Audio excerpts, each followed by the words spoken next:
बहुत समय पहले की बात है। चरणपुर नाम के राज्य में अर्जुन सिंह नाम का एक राजा रहता था। राजा अर्जुन सिंह के दो बेटे थे। बड़ा बेटा वीर सिंह, जो शारीरिक रूप से बहुत ताकतवर था, जो अपना सारा समय खाने पीने और अखाड़े में गुजारता था, वो कभी अपने पिता के साथ महल में लगने वाले राजसभा में शामिल नहीं होता था। वहीं दूसरी तरफ अर्जुन सिंह का छोटा बेटा, जिसका नाम ज्ञान सिंह था, जो अपना सारा समय अपने पिता के साथ में रहकर राजमहल में लगने वाले राजसभा में ज्यादा समय बिताता था और वो अपने पिताजी से राज्य को चलाने के तरीके सीखता रहता था। चरणपुर में सब कुछ अच्छा चल रहा था, कहीं कोई समस्या नहीं थी। अगर कोई समस्या आती तो वो भी राजा अर्जुन सिंह दूर कर दिया करते थे। राज्य में तो कोई समस्या नहीं थी, परंतु अर्जुन सिंह के सामने अब एक समस्या आन पड़ी थी, जो थी चरणपुर का नया राजा चुनने की। क्योंकि वीर सिंह और ज्ञान सिंह अब इतने बड़े हो चुके थे कि उसे अब इन दोनों में से एक को चरणपुर का राजा बनाना ही होगा। इसी चिंता में वो राजमहल के बाहर वाले बगीचे में टहल रहा होता है। तभी वहां उनका मंत्री आ जाता है। अर्जुन सिंह को परेशान देख वो उनके पास चला जाता है। क्या हुआ महाराज? आप बड़े परेशान नजर आ रहे हो। कोई परेशानी है क्या? नहीं मंत्री, कोई समस्या नहीं है।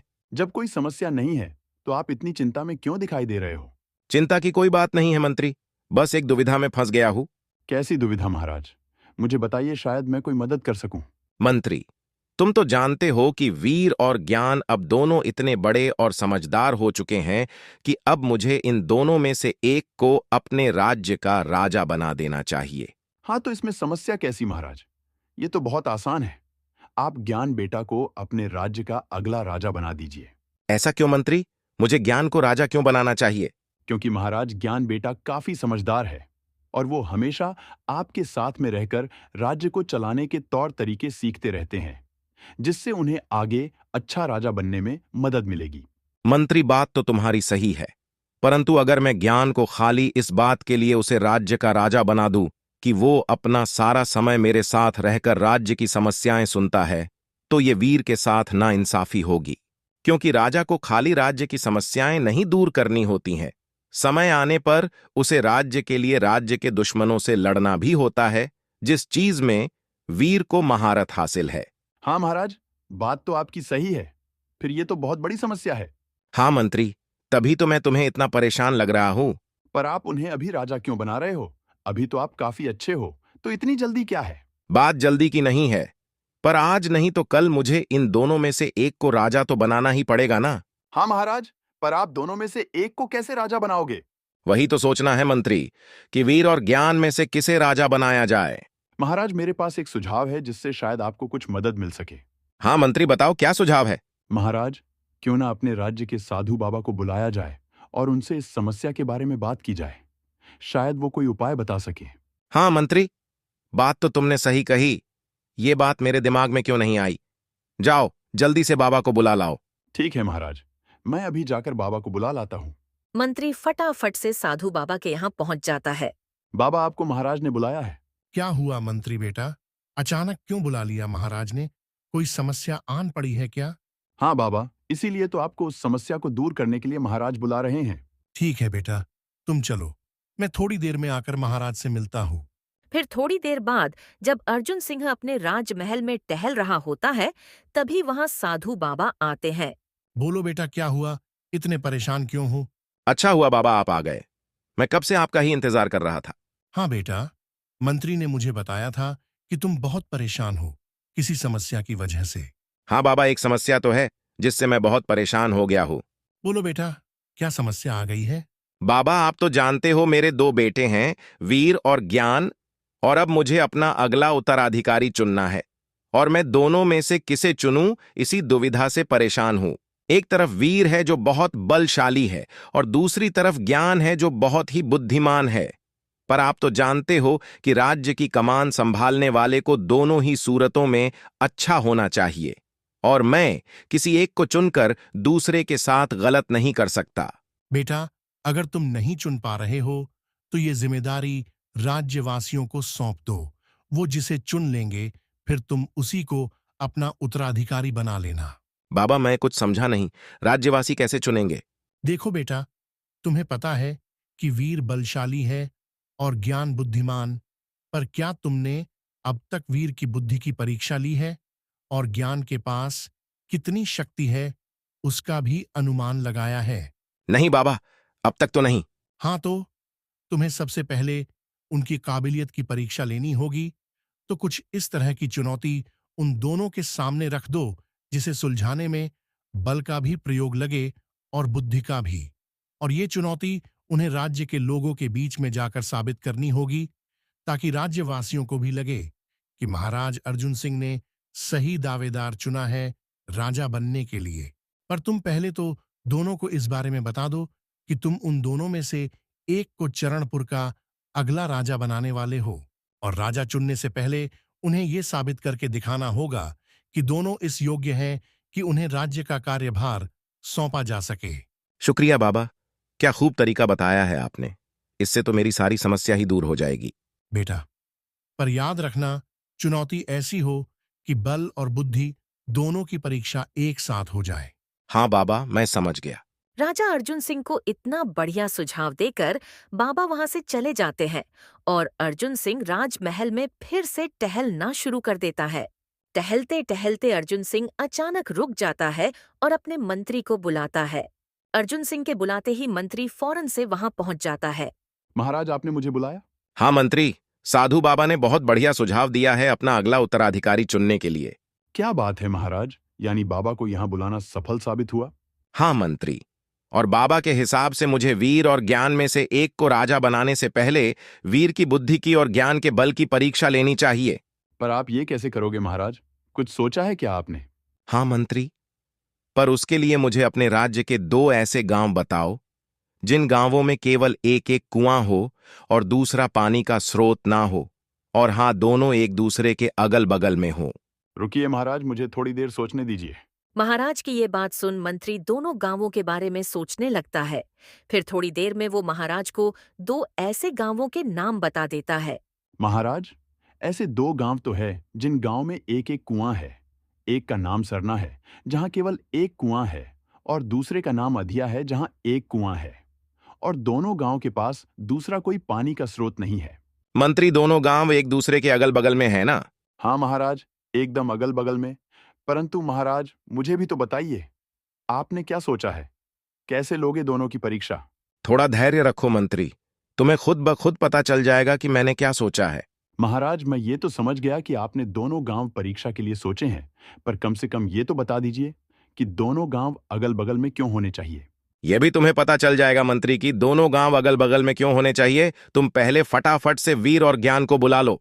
ठीक है महाराज, मैं अभी बुलाकर लाता हूँ। थोड़ी ही देर में वीर और ज्ञान अर्जुन सिंह के पास पहुंच जाते हैं। आओ बच्चों आओ, मुझे तुम दोनों से एक जरूरी बात करनी है। बोलिए पिताजी, क्या जरूरी बात है? बेटा देखो, अब समय आ गया है कि चरणपुर राज्य को उसका नया राजा मिल जाए। क्यों पिताजी, आप ऐसा क्यों सोच रहे हो? आप तो अभी अच्छे हो, फिर आप राज्य की कमान किसी और को क्यों देना चाहते हो?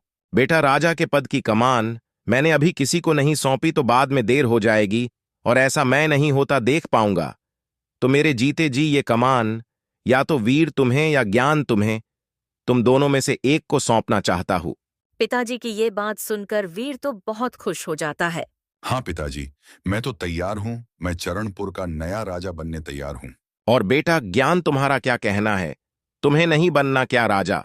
पिताजी, आप जो फैसला लेते हो सही लेते हो, तो आपको जैसा सही लगे, आप जिसको राजा बनाने तैयार है, मैं उसको अपना राजा मानने तैयार हूं।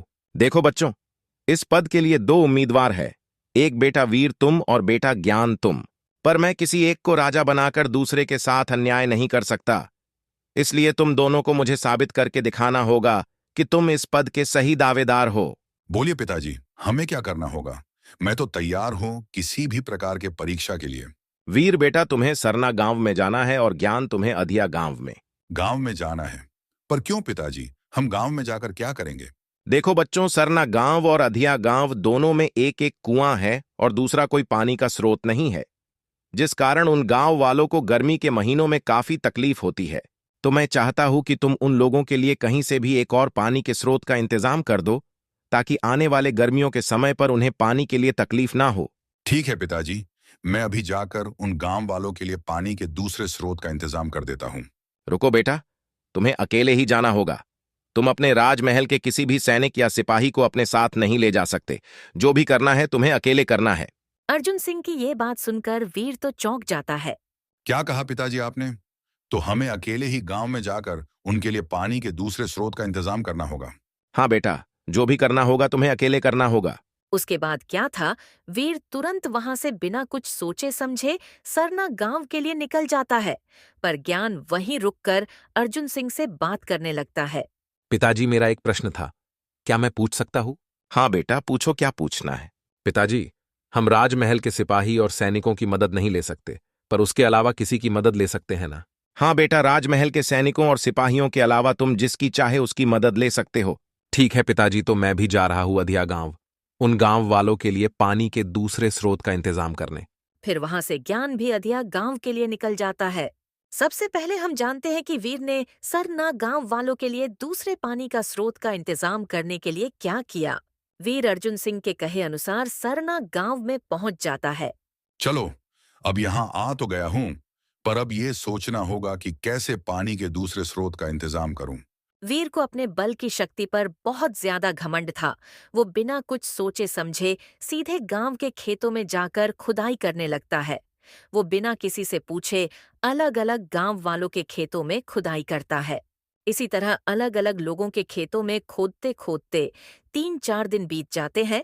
आखिरकार वहां के गांव वाले इस बात से परेशान होकर गांव के मुखिया को वीर से बात करने भेजते हैं। राजकुमार वीर, आप ये क्या कर रहे हो? क्यों लोगों की खेतों में खुदाई कर उनकी जमीन बर्बाद कर रहे हो? तुम कौन हो और इस तरह मुझसे बात करने की तुम्हारी हिम्मत कैसे हुई? राजकुमार, मैं इस गांव का मुखिया हूँ, और आप जिस तरह लोगों की जमीन पर खुदाई कर रहे हो और उन्हें बर्बाद कर रहे हो, उससे सभी गांव वाले परेशान हो गए हैं। मुखिया, मैं तुम्हारे भलाई के लिए यहाँ आया हूँ। मुझे पिताजी ने तुम गांव वालों को दूसरा पानी का स्रोत ढूंढ कर देने कहा है, और तुम्हारे गांव के पास कोई नदी वगैरह तो है नहीं, तो इसलिए दूसरा कुआं खोद रहा हूँ। पर राजकुमार, कुआं खोदने की जगह आपने 3-4 दिनों में 5 लोगों की जमीन बर्बाद कर दी है।